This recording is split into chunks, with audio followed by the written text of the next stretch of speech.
Hello, peoples, my lovelies.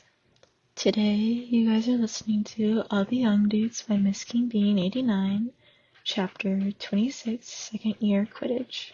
Summary, in which Remus has to do a lot of emotional labor. I've had enough, Peter said grimly.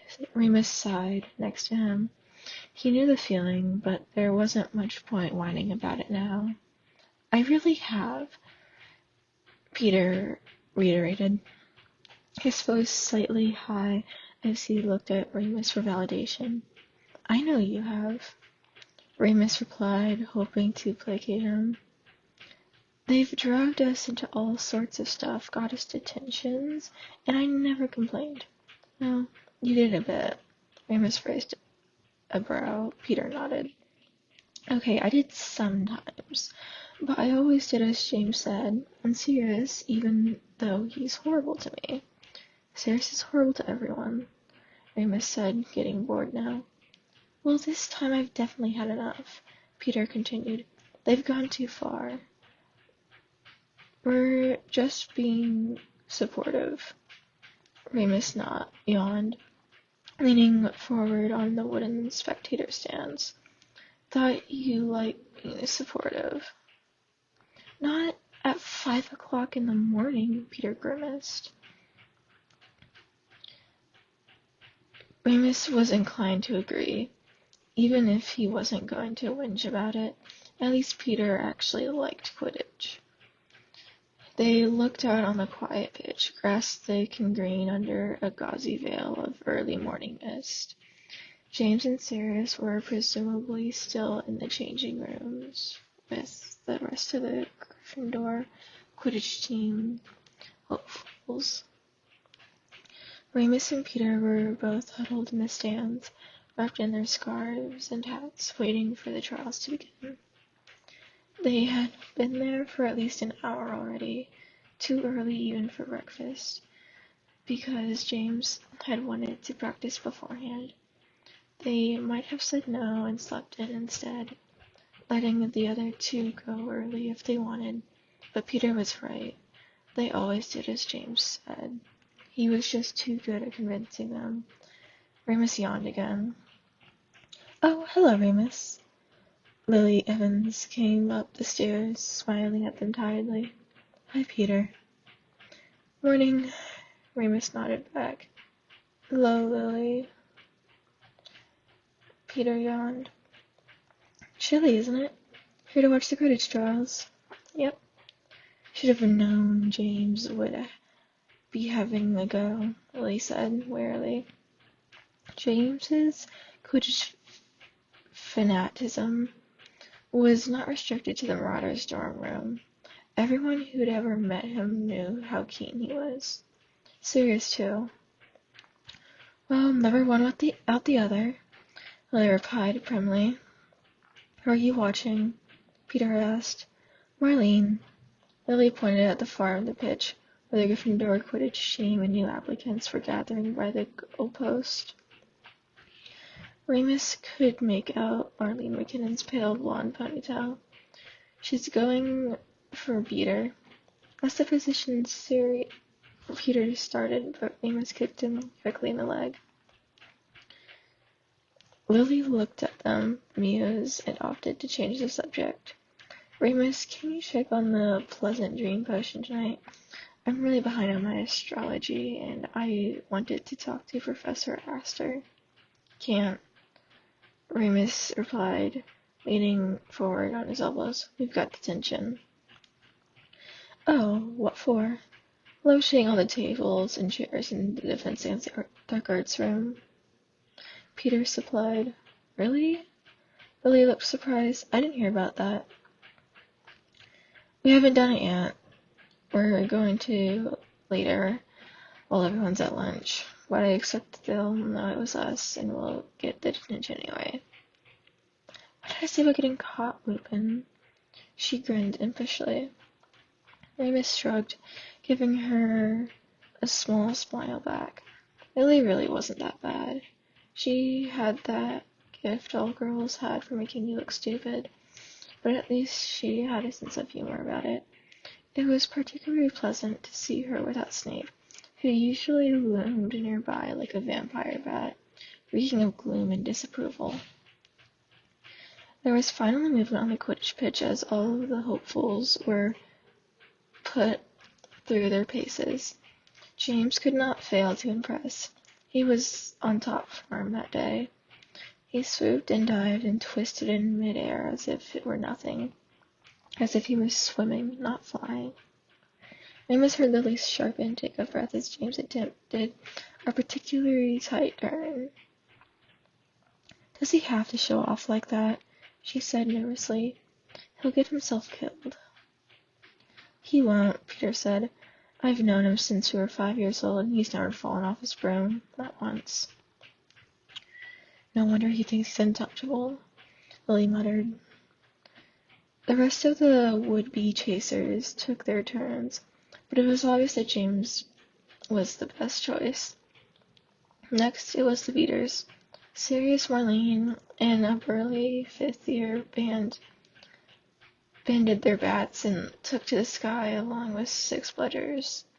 It was horrible to watch.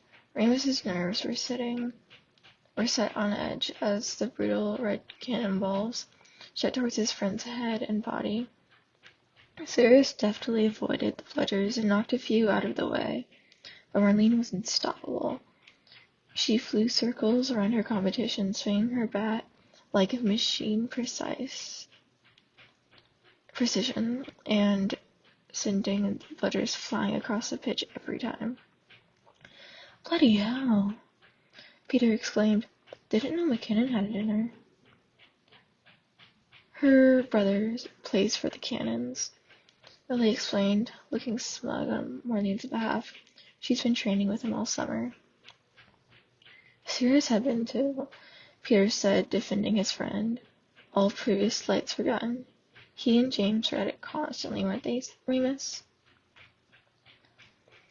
Remus didn't reply, even to remind Peter that he had not spent the summer with them. He was too busy being embarrassed for Sirius, and wishing Marlene McKinnon didn't have to be so bloody good at whacking bludgers. At least wishing that there were 2 positions open for Peter.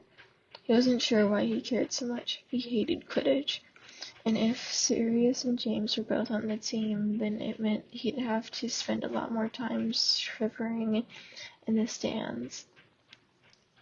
And he'd been secretly waiting for Sirius to fail at something for ages, waiting for proof that Sirius Black wasn't utterly perfect in every way. But now that the moment was here, Remus felt guilty for thinking it. Sirius was sure to be crestfallen. "Here they come." Lily jumped up and ran down the steps toward her friend, Remus and Peter following her slowly. "I got in!" Marlene was grinning, her face pink with pleasure. She and Lily hugged. James looked incredibly pleased with himself, too. His hair sticking up wildly from the wind, his glasses slightly askew. Still, he wasn't smiling as much as Marlene, obviously trying to subdue himself for Sirius's sake. Sirius had a face like thunder. Peter actually took a step back just beside them. "Yeah, well done, McKinnon," Sirius said gruffly, looking at the ground. "Thanks, sir. You were really good too, Sirius," she said nervously. He grunted, not looking up. James looked at him sideways and made an apologetic face at the girls. He extended his hand to Marlene. "See you next week for the first practice?" "Yeah, great." She smiled at him brightly. "See you, Potter." The 2 girls set off back to the castle, arm in arm, chattering away excitedly. "Seriously, it's not the end of the world." James turned to look at his friend, looking concerned. "I know." Sirius kicked a tuft of grass. "You could have been on the reserve team if you wanted." Sig didn't offer. "I know. I didn't want to be on the bench. Shall we go for breakfast?" James sighed finally, looking at the other 2 for support. Peter nodded enthusiastically. Remus couldn't help but feel a little annoyed. This was all Potter had talked about since they started at Hogwarts, and Sirius didn't even have the decency to be happy for his best friend. Well done, James, Remus said, rather pointedly, looking at Sirius as he said it. You're amazing. Congratulations. Cheers, Lupin. James grinned, his eyes crinkling slightly when he smiled, and his face lit up, as if that was his face's natural state. Yeah, Peter said, punching him on the arm. Nice one, Potter. Thanks. They walked back to the castle together quietly. Sirius still wasn't speaking, and he was walking a few steps ahead of the rest of them. James jogged to keep up. You can try again next year. Adderall will have left by then. He told me he was dropping out to focus on his notes. I don't care. It's fine. Sirius replied, shrugging him off. He walked even faster, quickly getting away from them, broom still under his arm. James went to catch him up, but Remus grabbed his arm. Leave him, he said angrily. Let him go if he wants to be a moody kid about it. Sirius did not join them for breakfast, nor was he in the common room afterwards. James was waylaid by most of the other Gryffindors, who by now had heard from the team that he was the new chaser. A gang of fourth-year boys pulled him over to talk strategy, and Peter went too, basking in his friend's glory.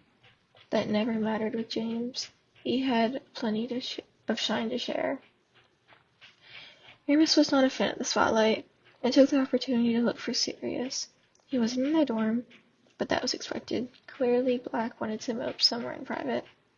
But Remus wrote the book of hiding places, and it wasn't long before he found them. Curled up in an enclave, hidden behind a tapestry depicting a unicorn hunt. Go away, Lupin. Sirius scowled, turning away, arms around his knees. His voice was thick, as though he'd been crying, though his face was dry. You can't cheer me up, okay? Remus rolled his eyes, clambering into the enclave, with him forcing him to move. Budge up, he said firmly. I'm not here to cheer you up, you prat. What? What are you sitting here moping for? Your best mate just had all of his dreams come true at once. Go and be a good sport. Sirius made an indignant noise, still trying to move away from Remus, though there wasn't much space left now. You wouldn't understand. I suppose not, Remus confirmed calmly, but I do understand that James really, really wanted to be a chaser, and he worked really hard for it, and he got it. And Marlene really wanted to be a beater, and she worked really hard too. Evans told us, so she got it. She was just better than you. Piss off. Sirius gave him a shove. Remus was used to getting pushed around, and whether Sirius liked it or not, Remus was stronger. You don't even care that much, he continued, pushing back. Not as much as Potter. You only did the trial because he was doing it. But you don't always have to be the same. You still beat him at Transfiguration. You still get the best marks every year. Everyone likes you. Well, except the Slytherins, but maybe your family? But who cares? Peter's family don't like him either. Sirius let out a weak laugh at that, despite himself. So stop acting like a little kid and go and say well done. Fine. Good. They both hopped out from the ledge, pushing the tapestry out of the way. The tiny embroidered knights shook their fists at the boys for disrupting their pursuit of the silver unicorn, which whinnied and galloped into a dense copse of woven trees. They walked back to the common room, Sirius shoved his hands into his pockets. Did you all have breakfast? He asked sulkily. Yep, Remus replied. James saved you some toast, though. He's a good mate.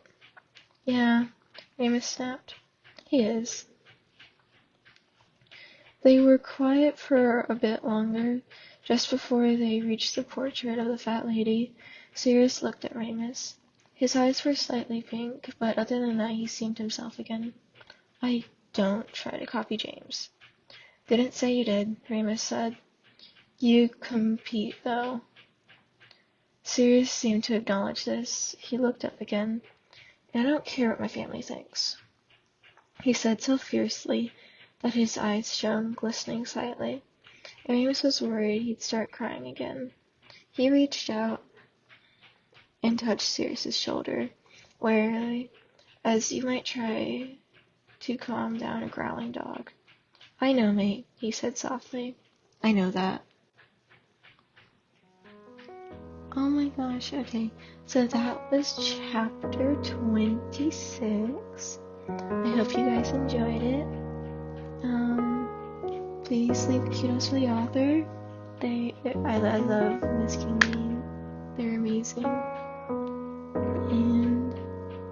And enjoy the rest of your week. Remember to eat 3 meals a day and drink 65 ounces of water. If you'd like to subscribe, and leave a comment on what I should read next. I love you guys. Bye-bye.